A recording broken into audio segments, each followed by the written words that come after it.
Hello everybody, I'm Gwen Campbell-Mindes. Welcome to Gwen's Bookish Ramblings, and today we're on the third book of the Dragonriders of Pern trilogy, which is, of course, part of the overall Pern series by McCaffrey. So, this book, we have two lead characters in this book, interestingly enough. We have Jaxom, who is, one assumes, pictured here on the cover, and Masterharper Robinton. Then the book basically bounces back and forth between their two perspectives. There's a certain amount of limited zipping through the perspective of Lessa and Filar from the prior two books, but this is basically Jaxom and the Masterharper's story. And what's interesting, of course, is that these are two characters who have been tertiary through the previous two books. Robinton is in the first two books of this series. He is in basically all of the books in the series that is set sort of contemporaneously, approximately, to Dragonflight. But this is the book where we really sort of get his perspective, where we get to see him thinking that him doing, him being the Masterharper, what he wants and needs and is trying to do here. And Jaxom as well, in an odd way, has also been in all three books, because Jaxom is the, I suppose you could consider him Lord Holder elect of Ruatha.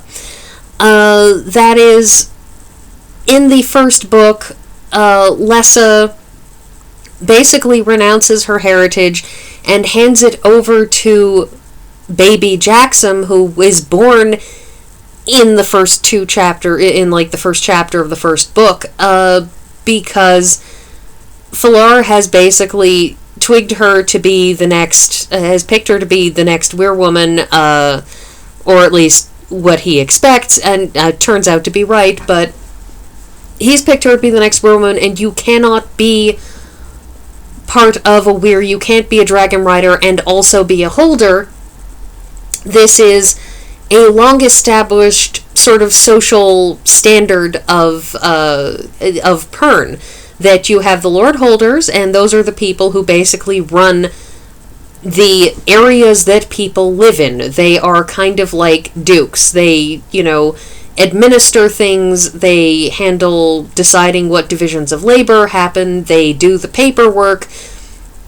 They are in charge of their specific territories.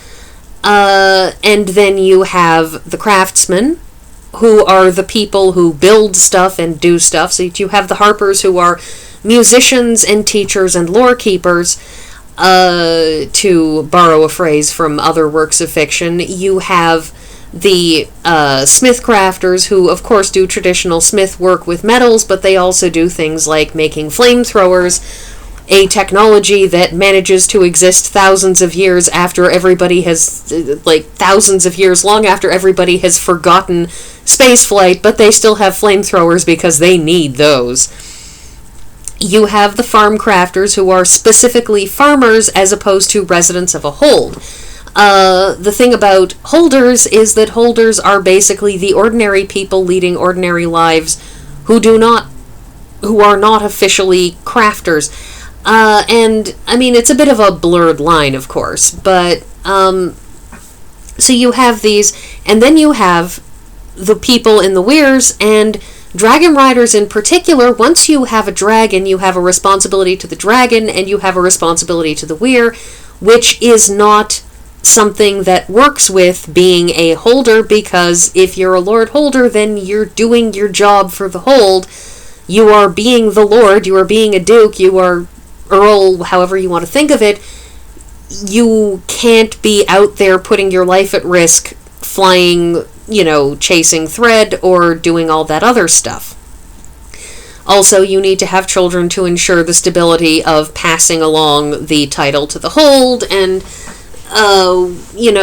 morals in weirs are compromised by the fact that, as I said in previous videos, they have effectively, in the Weirs, they have matched their internal structures to sort of match the internal instinctive structures of dragons, with the queen dragon sort of running things, and the next, in the hierarchy being the bronzes, and so on and so forth. So, Jaxom, in the second book, he sees this egg that he's at a dragon hatching, and all of the other eggs have hatched, but there's one egg that is rocking, but it isn't actually hatching. And everybody tells him, well, if it doesn't hatch, then it doesn't hatch. And he's like, yeah, but it's alive. There's a dragon in there, and it's alive, and somebody should get it out. So he breaks open the dragon egg and helps the dragon out, and it is a white sport that it's very much smaller than the other dragons, and it is the only white dragon anyone has ever seen.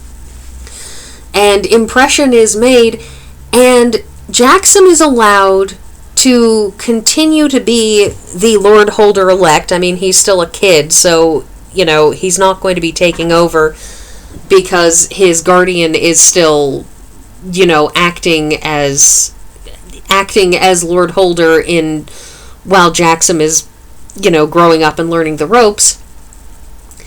And everybody expects that Ruth is going to die. They expect that he's a sport dragon, that he's not going to be very well, that he will die young, and Jaxom will, wind up having to take over being Lord Holder anyways. And this book basically opens with the discovery that Ruth is fine. Ruth has grown up. Ruth is a totally fully functional dragon. He's properly proportioned. He functions, he flies, he can do all of the same things dragons do. He's just an odd color and much, much smaller. And so throughout this book, this is very much a quote-unquote coming of age story thing, because Jaxom at the start of this book is in his late teens, and he's sort of hitting that point where he's really, really sick of everybody following him everywhere. Among other things, he does want, to teach Ruth how to fly, how to hunt thread, how to do the things that dragons do. And, he's constantly being followed everywhere and bothered, and with the fire lizards, pictured here in various points, you can see there's one basically right next to him, and one outlined clearly against the white, and there's a green one down there. Fire lizards have become extremely ubiquitous all over Pern once everybody realized what they were and how to get them. And fire lizards love Ruth, and they follow him everywhere. And Jaxom spends a goodly part of the first part of the book sick to death of fire lizards being used to spy on him, of everybody patting him on the head and talking down to him, of being made fun of by his so-called milk brother. That is, because his mother died, obviously they had to find a nursemaid, and the woman who nursed him, obviously she already had a son, because that's how you wind up producing milk. So he has a so-called milk brother, and he puts up with a lot from this guy because everybody tells him he should be super grateful. And he finally has a few significant blow-ups of temper at people, which in this book series wind up being something that needed to be done. In some book series, when somebody blows up in temper, then it blows up later in their face, and it's one of the very nice things about this book is Jaxom's frustration in this book is not seen as the unreasoning whining of a teenager. This is the genuine aggravation of somebody who has reached a point in his life where people need to actually trust him to be a grown-up, because you have to let kids become grown-ups, and at some point you have to let them do things. And in this case, they finally let him go. And he has various, adventures, and by the end of the book has taken his place as Lord Holder. There is also the story of Masterharper Robinton, who He is one of Falar's biggest supporters in Dragonflight, in Dragonquest. He's a significant character, and he's a significant character even in particular in another trilogy that we will get to at some other point.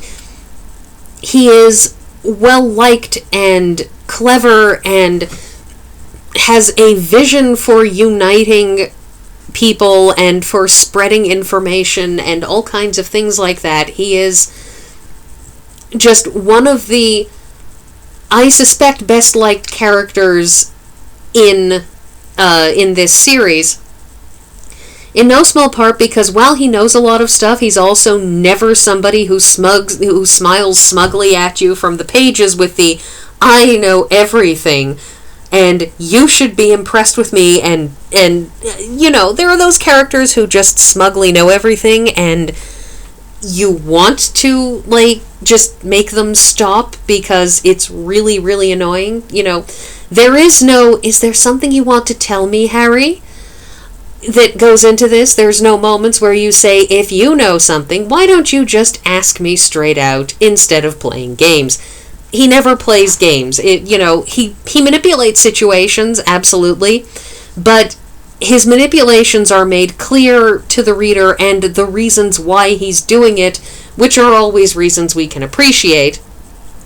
And he's never pulling strings. He's manipulating people in the moment to specific ends that we as the reader are hopefully approving of. But we get to follow his story and his perspective in this book, and it's really just such an interesting back and forth, because we're getting out of the weirs in this. Jaxom, for all he is a dragon rider, isn't a weird dragon rider. He's a Lord Holder. He is in a very, very different place. We have Masterharper Robinton, who is a harper. Again, not a dragon rider, and it makes the perspective in these books different. And the back and forth between Masterharper Robinton, who is got his fingers in all of the political pies, in all of the places, doing all of the things, as compared to Jaxom, who, to a certain extent, feels, seems to have sort of stumbled into being aware of things, stumbled into things, that yes, he's both a dragon rider and Lord Holder elect, so people tell him stuff, but there's a sense of awkwardness, of uncertainty that he should even be here for this, that he should even be told this, that sort of wears away, and that's part of it. It's an interesting sort of series of steps, because at the start of this, we're talking about a teenager who's just learning what he's doing, and by the end of this, we really do have Jaxom have grown into his role, to have really sort of built himself into it, and it's a very, very different book from the first two in its way. I mean, it's Anne McCaffrey, and she's writing a Pern story and a Pern novel, and I mean, there's sort of a solid consistency that's going to be there in, style and content and continuing adventures of characters that we've met in other books, but the differing perspective does make, well, a difference. This is also the next book that makes significant use of time travel, something that was a big plot point in the first book, but in this book we're introduced to Ruth, who always knows when he is, and it's interesting because Jaxom really bounces around a lot in, like, time, which is interesting. Not, like, far time, but, zipping backwards 20 minutes in time so he can make it somewhere on time, that kind of thing. It's really interesting. So I'm hitting the end of my time here, so I will just say goodbye, and next week you'll see the randomness for what I'm doing on this, but I will see you all next week.